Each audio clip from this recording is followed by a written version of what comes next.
This is steel wool. I don't think it's actually steel, I think it's iron. But that's what it's called.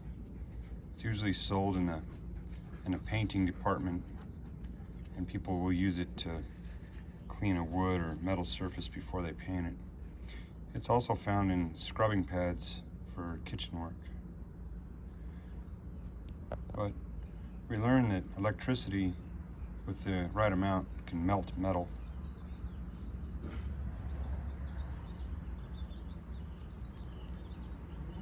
So you could use this to help you start a campfire, I guess. But if we can melt metal with electricity, what if we could join metal with electricity? MIG welding. Here, we are going to see the function of metal inert gas welding. This process is also called as gas metal arc welding. The MIG welding consists of power unit, wire spool, shielding gas cylinder, shielding gas control unit,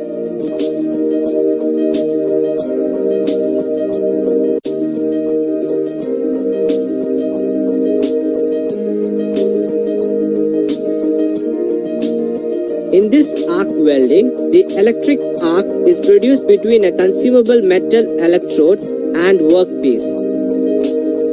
Shielding gas inlet, consumable electrode, contact tube, shielding gas. During the welding, the arc and welding zone are surrounded by an inert gas. The surrounded air protects the weld from the atmosphere. This process is used for welding thick plates.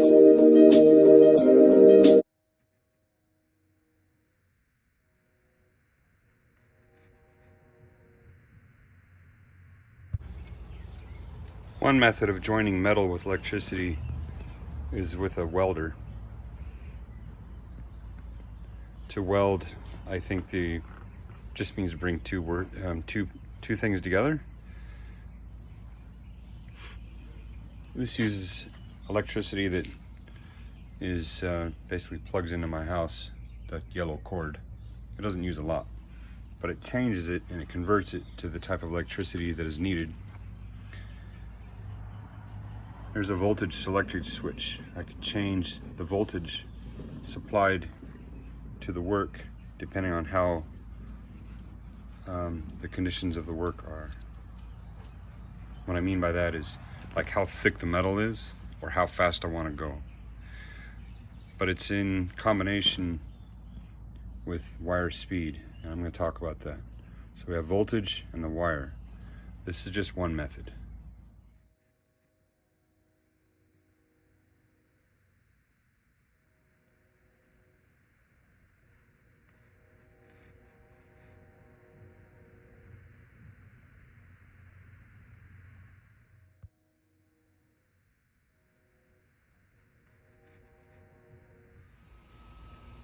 There are several types of welding.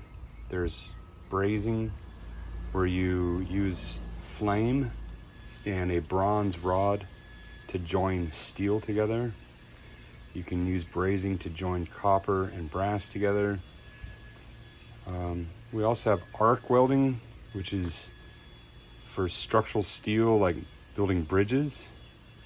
And there's also a type of welding called TIG, T-I-G, and it's used exclusively with stainless steel and aluminum. But in all cases, the point where the weld happens, it has to be tightly controlled for the gas content. And when I say that, I'm talking about whatever gas is being used. If you're going to braze, then the gas is usually oxygen and some sort of fuel like acetylene or propane, and that mixture has to be perfect. It's scientific. Well, this is no different. Even though it has a wire, if the wire is left to burn by itself, it will splatter. And you saw that what I was welding really wasn't that great. I was just trying to do it one-handed with the camera.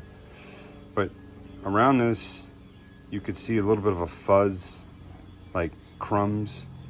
But inside there, you could see it's sort of hollow. Well, that little tiny wire is surrounded by gas, and that hollow area comes shooting out. That's why this tube and this cable are so thick. It actually passes this gas. Passing gas. Anyway, this gas is a percentage of argon and carbon dioxide. And what that does, that gives this a very clean environment to join the two metals together, free of oxygen, because if the oxygen gets in there, it will cause trouble with the way the metal forms in the heat. So it's a two-part process. We have the electrical wire, and we have what's called shielding gas. It forms a shield around the wire. And this gauges tell me how much is in my tank and how much I have going through the line. I can adjust that with this thing called a regulator. See, you can see how it changes. And that determines how much gas goes through this tube into the machine and out to where I'm working.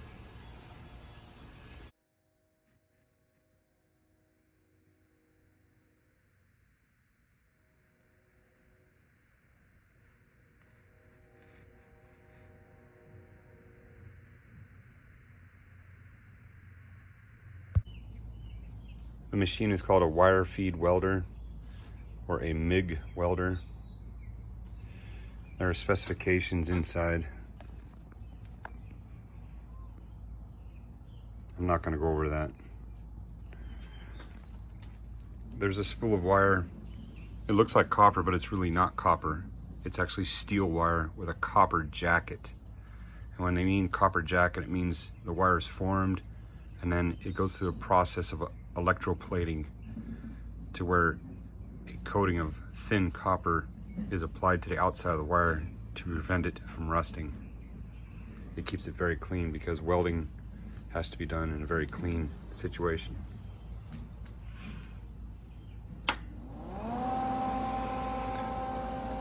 To bring the wire to where I need it, I have this cable that comes out, and inside is the wire, and the little motor, when I press the red button, it feeds the wire.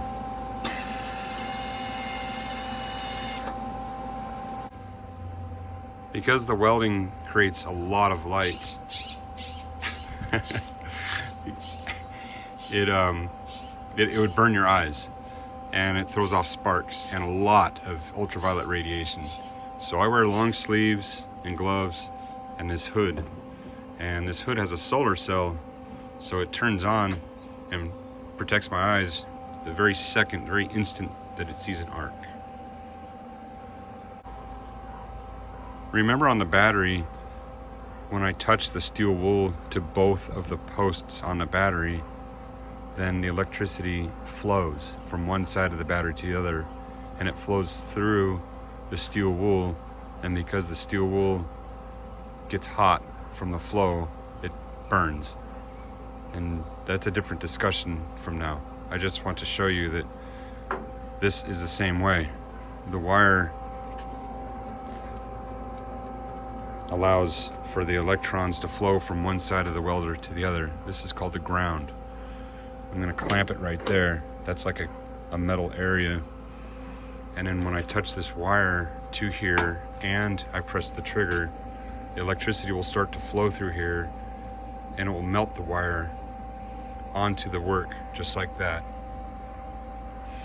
And it melts it because the electricity starts here, goes through that wire, and I touch it to the car, and a fire and heat happens and it melts because the electricity is flowing from this through here back to the machine. Electricity won't do anything, even in those wires up on a telephone or up on a utility pole. The electricity won't do anything until it completes the circuit from one side to the other. That light bulb up there isn't going to turn on and make light until the electricity flows through the bulb from its source to the ground or returned.